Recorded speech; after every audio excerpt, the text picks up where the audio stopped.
I'll be showing you how to install a transmission mount on a G37. Same thing works for an automatic 370Z, or if you got the coupe, or if you're all-wheel drive. As long as it's automatic, it should be the same.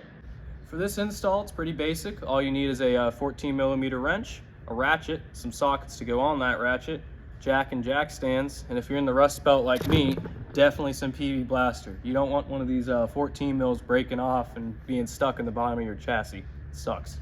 All right, the first step's gonna be getting the front of the car jacked up. Just make sure you have jack stands because you're gonna use your jack to support the transmission once we take the mount off. Let's get started. Now that the car is safely jacked up, you're gonna come under here with your PB blaster. You're gonna find this cross member right here. That's what you're looking for. And there's 6 bolts on here that you wanna PB. So I'm gonna go from above it, kind of get it in there, do what you can. Once you've PB blasted all 6 of these, so 2 on the driver's side, 2 on the passenger side, and then you got 2 in the middle. Let it sit for about 30-45 minutes and we'll come back and start loosening stuff. Okay, now that we've let the PB blaster kind of sit in there, next thing you want to do is come back and support the transmission before you start pulling anything out.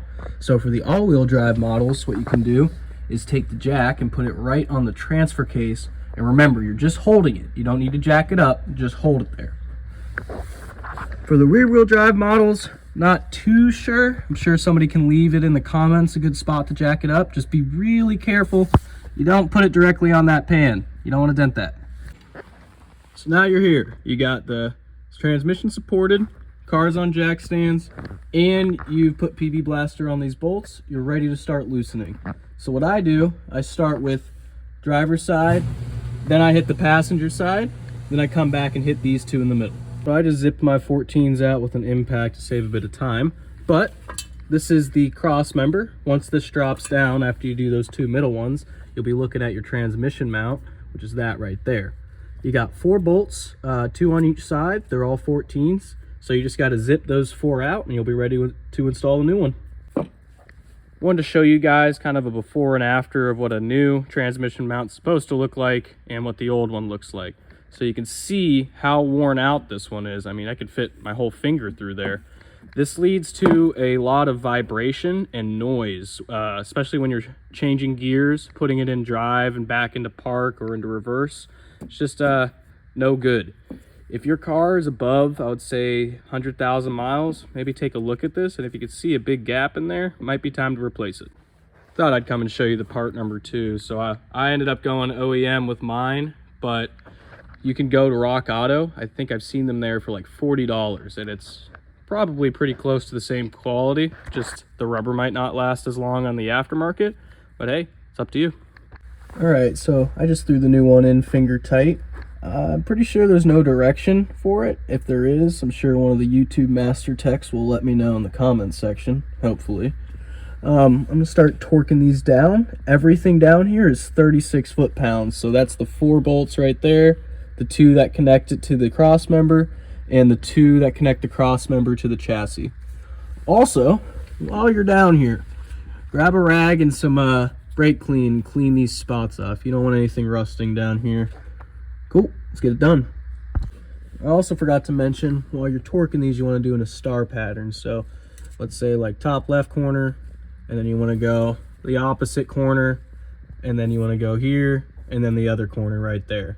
If you don't have a torque wrench, just get them tight, not too tight because this casing is aluminum, but tight. The way I got this back up was I held it up with one hand and then threaded these nuts on of the transmission mount just to hold it there so I can get everything else threaded back in. Now, while you're putting it back on, don't forget these pieces. There's one on each side, just a little piece of metal. The way it fits, just like that with the opening towards the inside. It's like a spacer between the little rubber bushings and the bolt. Just make sure you got those in, then you can tighten everything up. All right, so we got the new mount in. The bar cross member is in. I will tell you, it's a pain in the butt putting this in, the cross member. So the way I got it done was I torqued and mounted the transmission mount. And then I took one of these nuts, pushed it up, hand threaded on one of those nuts just to keep it from falling on the ground a million times. And then you gotta pull really hard in one direction to get that bolt threaded in, just enough to hold it, and then really hard in the other direction to thread in that one. Once you get that done, you can actually start putting in the other two.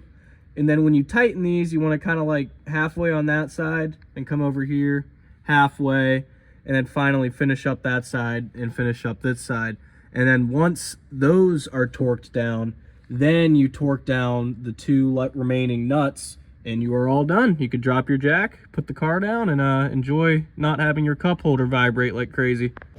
All right, guys, hope you're able to get it done. I know it's a little bit frustrating putting that cross member back on, but congrats if you did it. Let me know how it went for you in the comments and if you noticed any difference after you installed it, and make sure you like and subscribe. Have a nice one.